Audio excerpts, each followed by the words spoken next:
ইতিহাসের সবচাইতে বিপদগ্রস্ত মানুষটির নাম মুহাম্মদ সাল্লাল্লাহু আলাইহি সাল্লাম।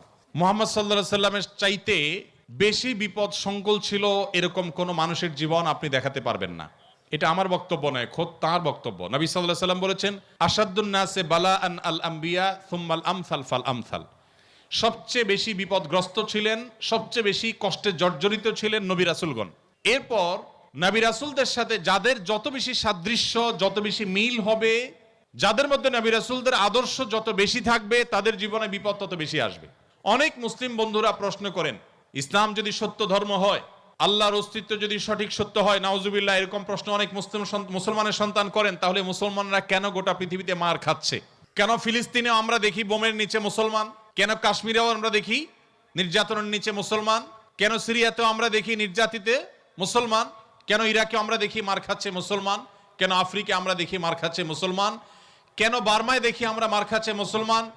কেন চায়নার উইঘুরে দেখছি আমরা মার খাচ্ছে মুসলমান? পৃথিবীর যেখানেই মার খাচ্ছে দেখবেন মুসলমান মায়ের নিচে আছে, উপরে মুসলমান নেই। তারপরও পৃথিবী বলবে মুসলমান সন্ত্রাসী।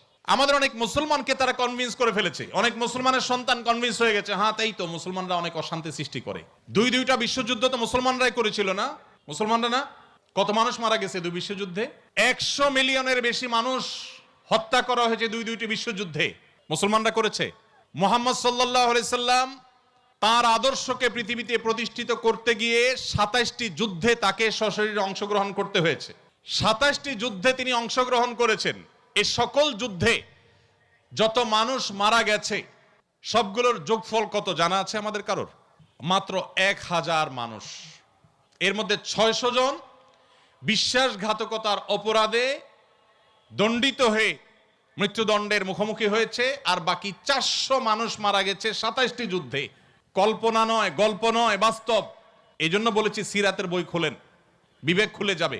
গোটা পৃথিবীতে ইসলামকে প্রতিষ্ঠা করতে গিয়ে মুহাম্মদ সাল্লাল্লাহু আলাইহি সাল্লাম 27টি যুদ্ধে অংশগ্রহণ করেছেন, সেখানে মানুষ মারা গেছে মাত্র 400 মানুষের জীবনের বিনিময়ে 400 মানুষের মূল্য, এটা দিয়ে গোটা বিশ্বে ইসলামকে প্রতিষ্ঠিত করেছেন মুহাম্মদ সাল্লাল্লাহু আলাইহি সাল্লাম।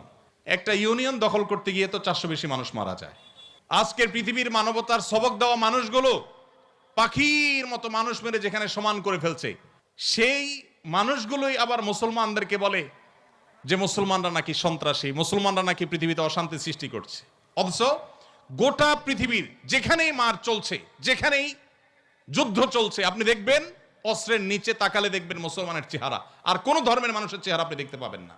সে আফ্রিকা থেকে নিয়ে বার্মা পর্যন্ত কোথাও আপনি দেখাতে পারবেন না। যুদ্ধ চলছে আর নিচে মুসলমানের চেহারা নাই, একটা জায়গা দেখাতে পারবেন না। এত কিছুর পরও মুসলমানকে গালি শুনতে হয়। ভাইরা আমার, তো মুহাম্মদ সাল্লাল্লাহু আলাইহি সাল্লাম তার জীবন ছিল সবচেয়ে বেশি কষ্টের, সবচেয়ে জর্জরিত। এখনো মুসলমানরা সবচেয়ে শান্তিকামী, তারপরও তাদের সবচেয়ে বড় ব্লেমটা হজম করতে হয়, সবচেয়ে বড় মিথ্যা অভিযোগ তাদের উপরে করা হয়। অথচ মুসলমানরাই হলেন পৃথিবীর সবচাইতে শান্তিকামী, সবচাইতে শান্তিকামী।